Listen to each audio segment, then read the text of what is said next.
Good morning, everybody. We were told Maria said, start a little late because everybody had very late nights of partying, I guess. So I'm going to speak about the genetics of extreme longevity from our study of centenarians and some collaborations with other centenarian studies. And again, I want to thank particularly Robert for inviting me to present here. It's such a luxury and opportunity to visit Moscow. Don't have any financial interest to declare for this talk. So we've enrolled since 1995, 2,500 centenarians and their children with the goal of discovering genetic and non-genetic determinants of exceptional longevity. Actually, in 1995, really had no clue that we would be interested in genetic determinants, only that this runs strongly in families. And of course, many things run strongly in families besides genes. I think it's important when you hear about studies of longevity that we're not talking about people getting into their 70s or 80s, but rather really people living 30 to 40 years beyond the median survival of, say, the 1900 birth cohort. And so I have here kind of a line here showing that median survival for 1900 was about 67 years. About 5% of the cohort lives to their early 90s, and only about 0.2% live beyond 100. And of course, it gets much, much smaller as we start looking at other ages like 105, 110. So why do we want to understand the determinants of exceptional longevity? We recently had a paper in the Journal of Gerontology looking at health span, that is the age at which people develop age-related diseases, and also looking at disability among our centenarians, and actually looking at not just centenarians, but people who in different age groups, 100 to 104, what Nobu Hirose, who runs the Tokyo Centenarian Study, calls semi-supercentenarians, or people 105 to 109, and then supercentenarians 110 and older. And these are some survival curves looking at various members of our cohort according to cancer, cardiovascular disease, and then Barthel Index is a measure of physical function based upon activities of daily living, and the blessed is a measure of cognitive function. So if you look at the top graph here, the black are control subjects. Those are, interestingly, these are children of people who live to average life expectancy. So they're actually a generation younger than our centenarians, and yet already in their 70s and 80s, they demonstrate a marked increased incidence of cancer compared to our other groups, who are the older generation. And the red are our nonagenarian subjects, who actually fare better than other nonagenarians because they're the brothers and sisters of our centenarians. The blue are the light green is the 100 to 104, 105 to 109 is the dark blue, and the turquoise are our supercentenarians. And you just see it, the older that people get, I guess my finger isn't working too well. So that the older, it's not long enough. So the older you get, the more delayed the cancer. The same is true for cardiovascular disease. The older you get, the more delayed the cardiovascular disease. Thanks for the pointer. And for the activities of daily living in terms of when a person loses independence, that's markedly delayed. And the same is true for cognitive function, markedly delayed. It's also interesting to note that the men tend to fare better than the women in these curves. And we could talk a little bit about that. They're far fewer in terms of their prevalence at these ages, but they tend to do better at that age compared to women. So just to summarize in this graph, why do we want to study exceptional longevity, it's because these individuals truly are markedly delaying age-related diseases and age-related disability, particularly that's observed once you get to 105 and older. And then in terms of evidence that there's a genetic component to exceptional longevity, a number of things have happened over the years in terms of the observation that there are families where you see clustering for exceptional longevity. While there are other factors like socioeconomic status, years of education, nutrition, and so on, that probably play important roles in siblings collectively getting to older ages, there are families where you see a number of siblings getting to real extreme age for their cohort, say above 95, and that the collective chance of seeing a family like that just by chance is fewer than all the families that exist in the world today. So they have to have some powerful factors in common that allow them to get to that age. This is just a fun slide I like to show, where this is a different kind of clustering, where we have the second oldest ever living individual, Sarah Knaus, who was in our study at 119. And one would guess that the likelihood of her age being real is very, very small based upon other reports of those kind of ages. But this is her, in this picture, 99-year-old daughter. And then we have the 75-year-old grandson, the 49-year-old great-granddaughter, the great-great-granddaughter in her 20s, and her son, the great-great-great-grandson. So 6 living generations, and there's lots of proof of her age, as there was with also Madame Comment, who's the oldest ever at 122. When you start looking at the siblings of centenarians, you find that the females have about an 8 times greater chance of, female siblings have about 8 times greater chance of living to 100, and the male siblings have about a 17 times greater chance compared to other members of their both cohort. Now, Neer, who will present some information in his talk about this, had looked at his centenarians and found that a lot of them have pretty bad health habits, and they still get to their very old ages despite this. So these things really are starting to invoke that there's something else going on, i.e. some genetic protective factors that are getting people to these ages, or at least playing an important role. And so one would hypothesize that as you get to older and older ages, that one has to see a relative decrease in the prevalence of genetic variants that would cause disease. So you start losing disease predisposing variants. And that also, as you get to older age, maybe longevity enhancing variants aren't so present, but they become more and more present as you get to these older ages. And this is the hypothesis that we began with, and I'll put the cart before the horse and tell you that this hypothesis has changed a bit, and I'll show you that at the end of the presentation. The other thing that this would show is that getting to very old age, as with many age-related diseases, is very, very complicated and probably does not involve 1 or 2 or 3 longevity-associated variants or some kind of fountain of youth gene, but rather is very complicated and involves many, many variants.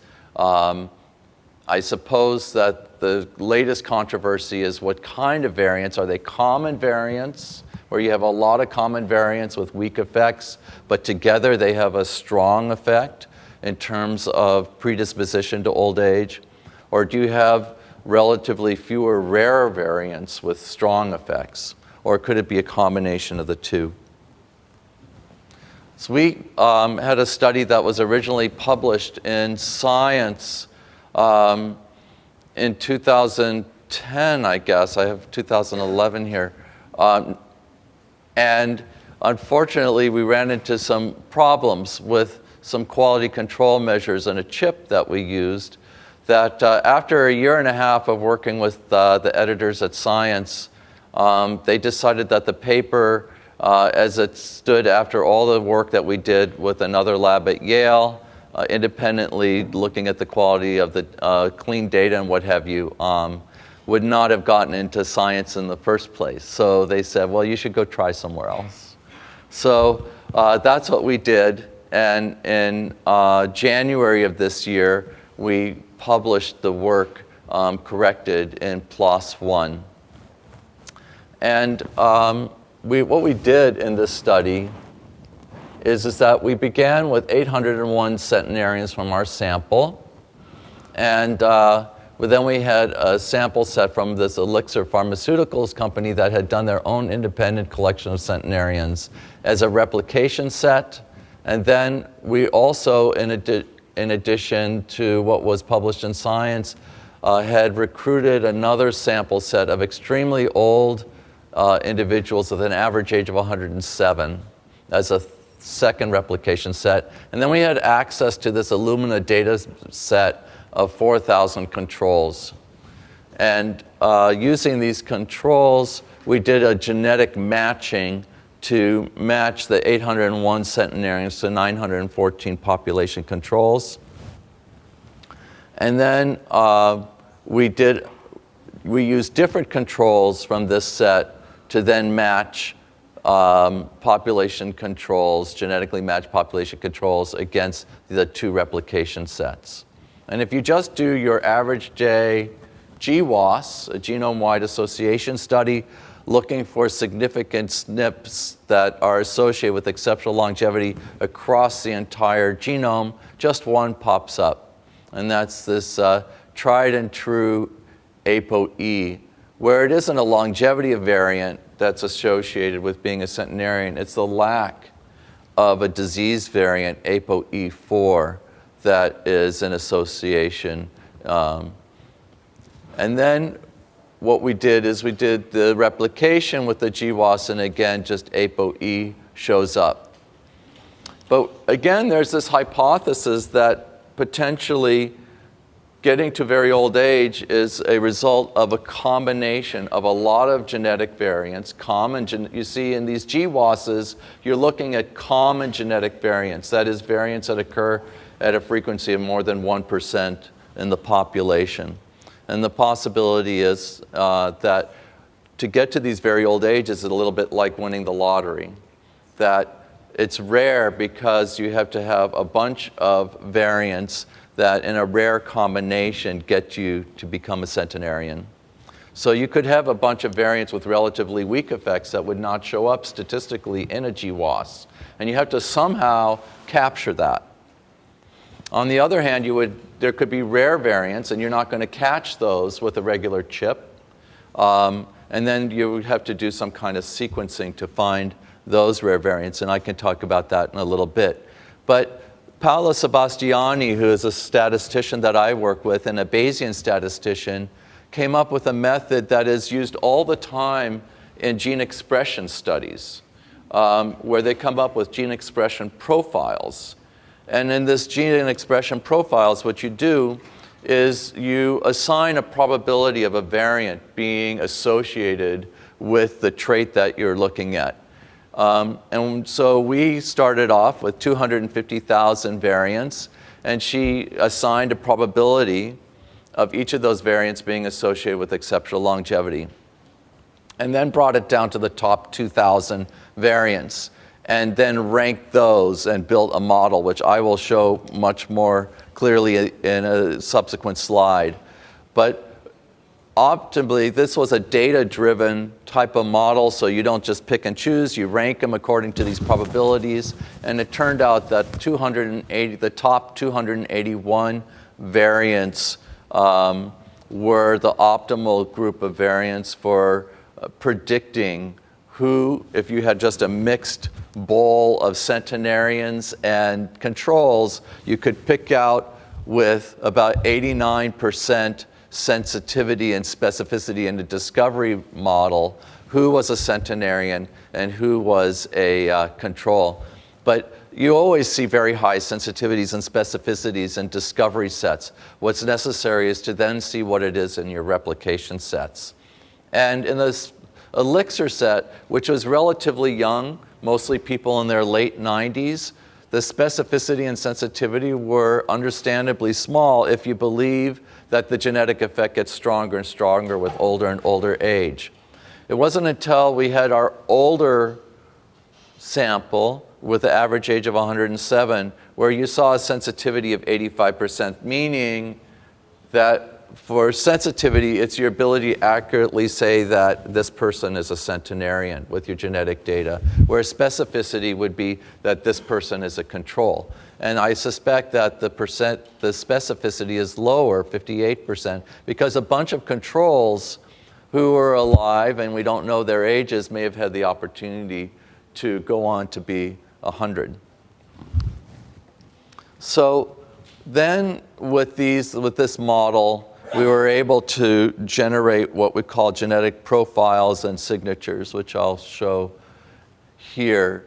I just wanted, rather than read through all this and then have Nir come up and boot me off the stage, I just wanted to show that here's a nice graph of what Paula did in terms of building a model, where what you do is you start with your genetic association, your SNP with the highest probability of being associated with exceptional longevity. And then you add another one, the next most probable SNP, and you add the next one, you get all these nests of probabilities. And you want to keep building your model with more and more SNPs. That is, how many of these things are you going to need to describe the elephant, right? So you keep building. It's like two blind men going around describing the elephant. How many parts of the elephant do you need?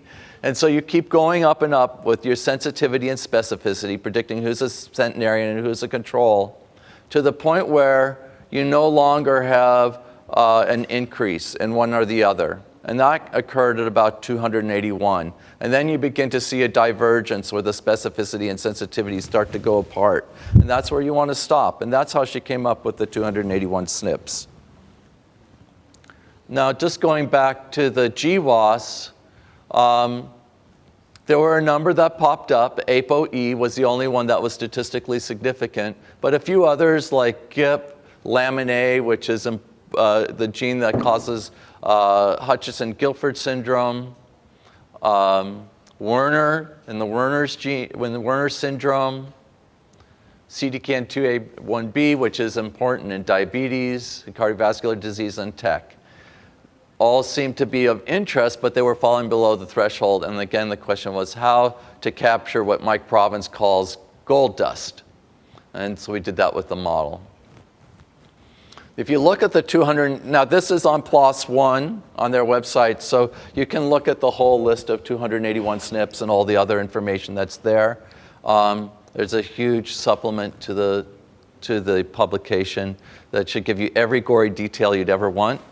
But among these are all SNPs that are in our model, and the 281 SNPs point to 130 known genes. So here are some of the genes. And it turns out using a software program that is able to, based upon the literature, look at all the various genes associated in the literature to various diseases, that there's a group of 38 of our 130 genes that are playing a role in Alzheimer's disease. And then there's another one that shows about 45 genes that are playing a role in cardiovascular disease, which will come up in some of the talks on lipids today. But also of interest was the lamin A and the Werner's gene that popped up in the model. And it's just interesting that the two most famous genes in progeria are showing up in the model, indicating that there may be a longevity variant, not just a disease variant, playing an important role in aging. So what do we do with these 281 SNPs? It's not a prediction test. One of the problems we ran into with the media is that everybody was going around saying, oh, now we have a prediction test for longevity and it needs to be marketed with 23andMe and everybody else. And that is not at all the purpose of this method. Maybe down the road, with a lot more data, there could be some utility, but for now, it's really a method of discovering genetic variants and genetic pathways that could be playing a role in this, in this trait with the hope of going on to functional studies. So how good is the model? Well, in the discovery set where you expect high sensitivity and specificity, you see a very nice demarcation or delineation between our controls in terms of a probability of of our subjects or centenarians, and two sets of controls. One is these controls that we built in the New England Centenarian Study over time, which are these kids of people who didn't get to old age. And then another sample set, which are the Illumina controls. And then in the replication set, you don't see such a good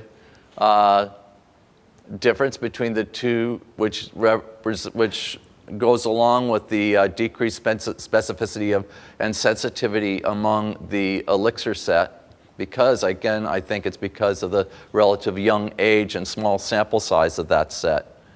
But then if you divide that elixir set into a younger portion and an older portion, because there were about 45 or 50 subjects in the elixir set that did get over the age of 100, you begin to start to see a better demarcation. These are the median lines between the sets, this set and this set. And then if you look at our oldest set, the ones with the average age of 107, then it really begins to become apparent of a pretty good separation, and again, that 85% sensitivity. And you do see, the title of the talk really was that the genetic influence on longevity gets better and better, or stronger and stronger with older and older age. And I think that that's what this graph shows, that the sensitivity is just getting greater for the model with the older and older ages. This is a graphical representation of a genetic profile where we've gotten these nested SNPs, and we look at the probability of a nest being associated with exceptional longevity, and anything above 0.5 would mean that there's a greater probability of it being associated with longevity versus not, and so you get a nice kind of shape or profile to look at for a particular person. But then what we found, interestingly, if you have 900 centenarians, each with a profile, are all the profiles different? And in fact, in using just a data-driven clustering program, and not even doing it by eye, you find that these profiles cluster, and that 90% of the profiles of these centenarians clustered into about 28 profiles. And so you have, for example, here 66 centenarians who had this specific profile that was really very dramatic for almost all the nested SNPs being highly associated with exceptional longevity. And then you have other different shapes. Here's a group of 94 centenarians with this profile, and it just goes on. And then you can also look at controls where very few of them had a profile associated with longevity. The vast majority had these kind of profiles where there was very little, if any, kind of probable association of a large group of controls. Again, you're seeing this is 28 controls here, 22 controls with these. The controls had lots and lots of different kinds of profiles, but you still saw clustering for specific signatures. So I'll also say that many of our supercentenarians, the people 110 and older, had this kind of signature. And they were less likely would have these kind of signatures. So you can look at people with a particular signature and then see what phenotypic characteristics they have in common. And this is going backwards from what geneticists have done in the past. They usually look at a phenotypic trait and then see what genetic variants they have in common. We're going the other way around. We're looking at people with a specific genetic signature and seeing what phenotypic traits they have in common. So if you look, for example, at that first signature I had that was so impressive in terms of the association with exceptional longevity, you do see some differences between, for example, two signatures and survival to these oldest ages. Here's two other signatures according to the ages that those individuals survived to. And then we also have in the paper looking at some other traits like dementia, cardiovascular disease, and a few other traits where you see people with different signatures coming up with different predispositions in terms of age of onset for age-related diseases. Now, another feature of our paper was that Terry Manolio, who's at the National Human Genome Research Institute, has a catalog of all these disease-associated variants and the diseases that they're associated with based upon the literature. And then there's a number of other databases as well now that show these, list these associations. It's actually a very messy, dirty data set. And if you start looking at some of the papers, these associations are just unbelievable. So Paula and some folks at the Scripps Institute under Nick Shork cleaned these data sets to a certain degree and counted up the number of disease-associated variants present in the centenarians. And what they found was really quite surprising, and that is the centenarians, save for a few things like ApoE4, have just as many disease-associated variants as the rest of the population. And this was, again, these findings were also shown in the latent longevity study in a paper that they published in PNAS, also showing that these are just as prevalent in very old age, which leaves you to believe that if they have just as many disease-associated variants as everybody else, then what's making up the difference may be longevity-associated variants that are countering the effect of disease-associated variants and countering the effect of bad behaviors, bad health-related behaviors, as were shown in Nier's paper. Now, what about ApoE4? Everybody says this is a very strong effect, and maybe everything that we're seeing is just that the centenarians are lacking E4. If you look at the three genotypes of a SNP pointing to E4, or on ApoE, what you see is the GG genotype, where you see a markedly reduced prevalence for exceptional longevity versus average longevity. So we know that. But then when you do these ROC curves looking at the performance of the genetic model in predicting exceptional longevity, and here again is this very impressive curve for discovery set and not so good for the elixir set, and then for our older replication set with the average age of 107, which starts to get pretty good. If you then just remove ApoE from the model, you get very, very similar looking curves. And it makes a difference of maybe less than 1% of removing the ApoE. So the ApoE variant, again, a disease variant, removing that from the model has very, very little effect upon the performance of the model and the role of these other variants, perhaps, in exceptional longevity. So what do we do next? We are currently already have findings with regard to looking at the 281 SNPs in the Long Life Family Study data set. And there's a large number of those, about 90 SNPs are replicated in the Long Life Family Study. We're working with Nobu Hiroshi at the Tokyo Centenarian Study. He has a very large number of people, 105 and older, so we're very interested to see the association of these 281 SNPs in that sample. We're working with Nier and Gil Ansman to do the same with his sample. And that really is what we need to do, is see what's going on with these and other sample sets, go on to then do targeted sequencing, particularly for the SNPs that we don't know much about, and find functional variants, and then hopefully go on and do some functional studies.